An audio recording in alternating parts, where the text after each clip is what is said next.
Well, Alan, let's start by talking about the final chapter of the story. What for you are the central themes in the Deathly Hallows Part 2, which, as we know, is finding its resolution and its termination of the whole Harry Potter saga?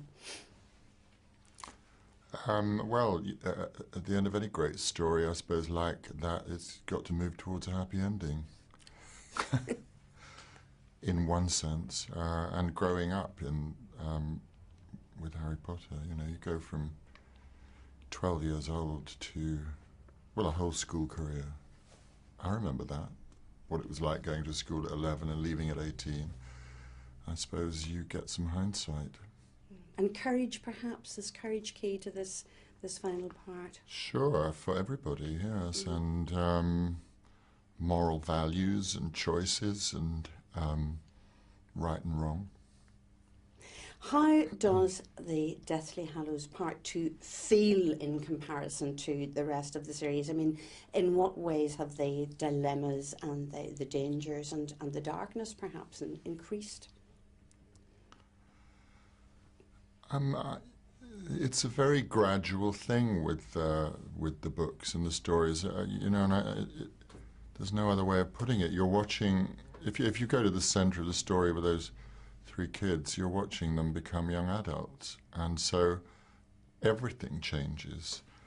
They're three little innocent faces, only 3 foot off the ground at the beginning, and then by the end they're meeting the adults more or less at eye level, and romance has entered their lives, and as I just said, choosing big choices in life. They're becoming adults. So it's incremental. It's not as if you can jump from one film, the one at the beginning, to the film at the end and say, well, this is different from that in these ways. It's very much an incremental piece of masterful storytelling.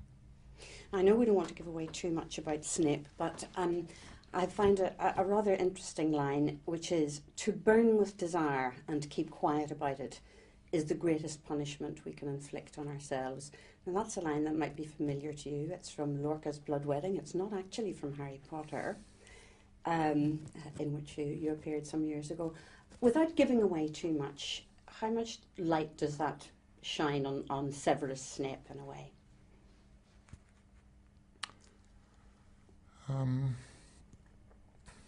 Well, he's very focused. He lives within a very,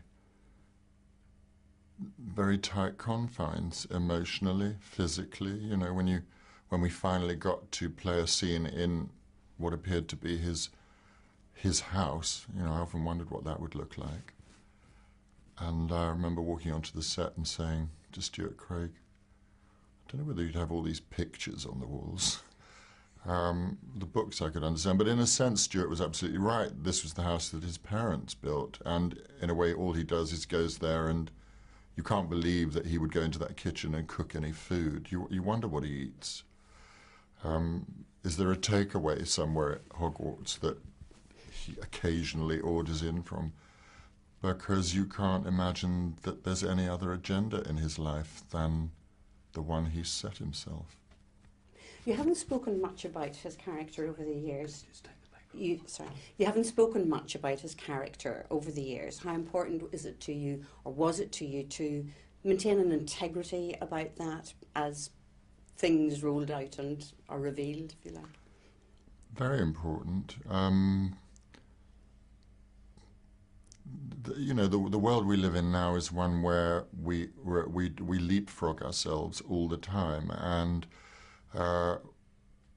we have to give interviews about things before people have seen them, and so a lot of innocence is taken away from not just children, because of course grown-ups have been enjoying this series of books, but of course I come into contact with a lot of hopeful little faces clutching whatever is their latest copy of the book being introduced, and we've all had this experience of being pointed out to children in the street or in some on a red carpet somewhere.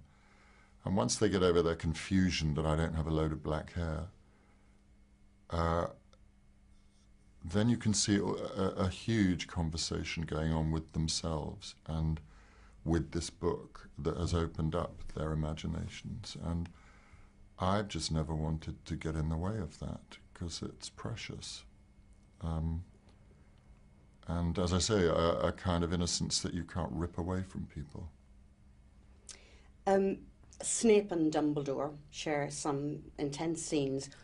Where do they rank amongst your favourite on-screen moments in the series?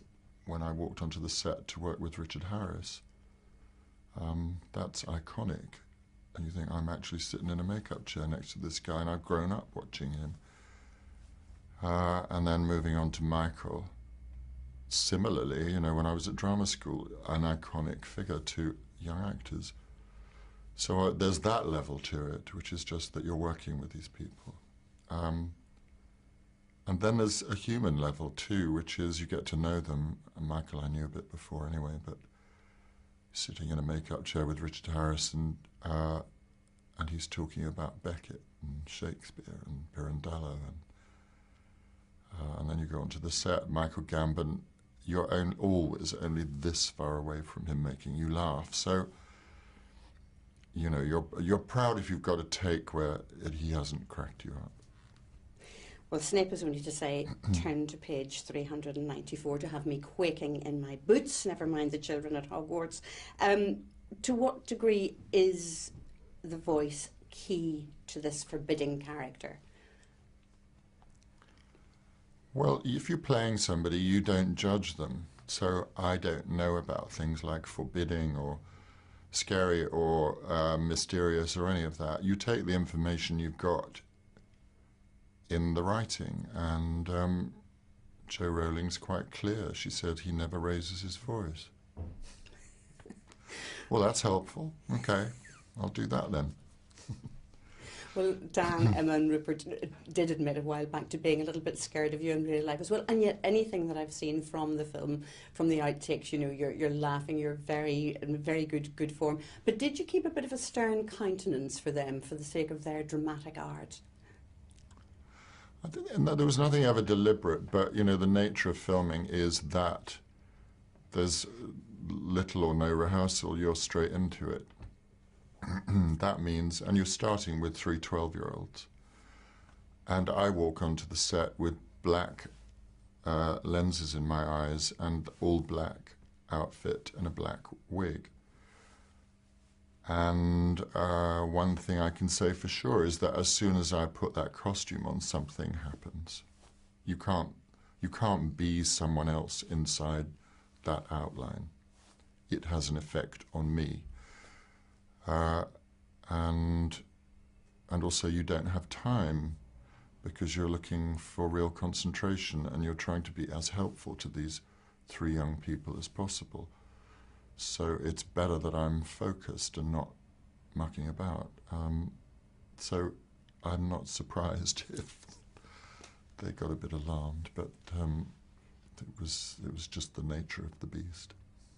Well, on your own background, you've a background in art and fine art, attending the Royal College of Art. How important are the aesthetics of a project like Harry Potter to you?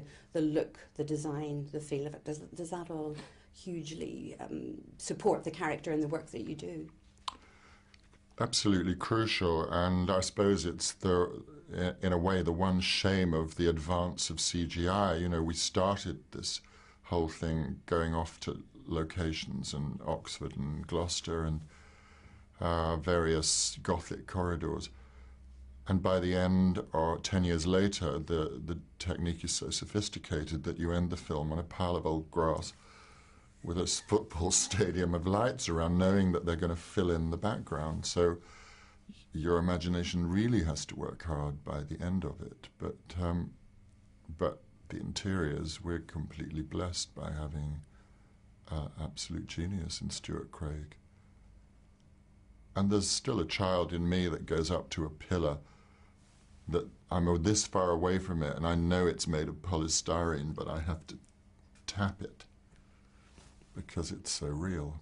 Oh no, it's crucial because your imagination is fed.